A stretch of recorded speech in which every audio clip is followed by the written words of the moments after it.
রমজানে দীর্ঘ সময় পানাহার থেকে বিরত থাকার কারণে অনেকেই ইফতারের আগেই তীব্র ক্লান্তি, মাথা ঘোরা কিংবা শক্তিহীনতা অনুভব করেন।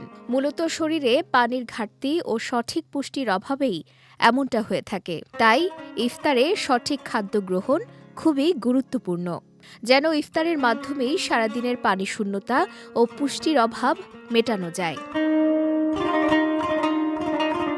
তাই ইফতারে কিছু নির্দিষ্ট খাবার রাখলে খুব দ্রুত শক্তি ফিরে পাওয়া সম্ভব। পুষ্টিবিদদের মতে ইফতার শুরু করা উচিত খেজুর দিয়ে, কেননা খেজুরে থাকা প্রাকৃতিক চিনি দ্রুত শরীরে শক্তি যোগায় এবং রক্তে গ্লুকোজের মাত্রা স্বাভাবিক করতে সাহায্য করে।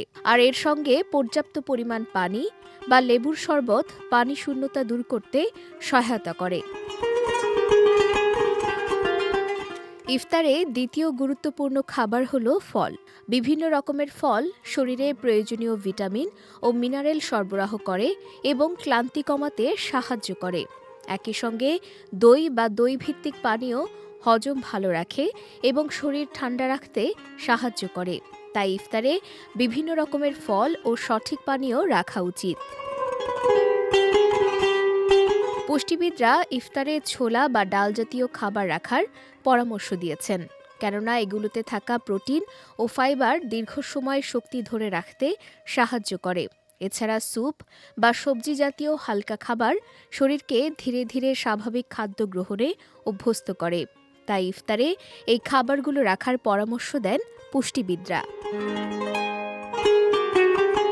এছাড়া ইফতারে অতিরিক্ত ভাজা পোড়া ও কোমল পানীয় এড়িয়ে চলাই ভালো, কারণ সারাদিন পানাহার থেকে বিরত থাকার পর এ ধরনের খাবার সাময়িক তৃপ্তি দিলেও পরে আরও বেশি ক্লান্তি ও অস্বস্তি তৈরি করতে পারে।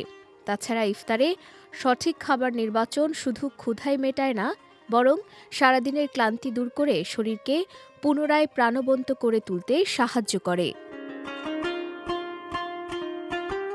সঞ্জিদা আজিজ, বিজয় টিভি, নিউজ ডেস্ক।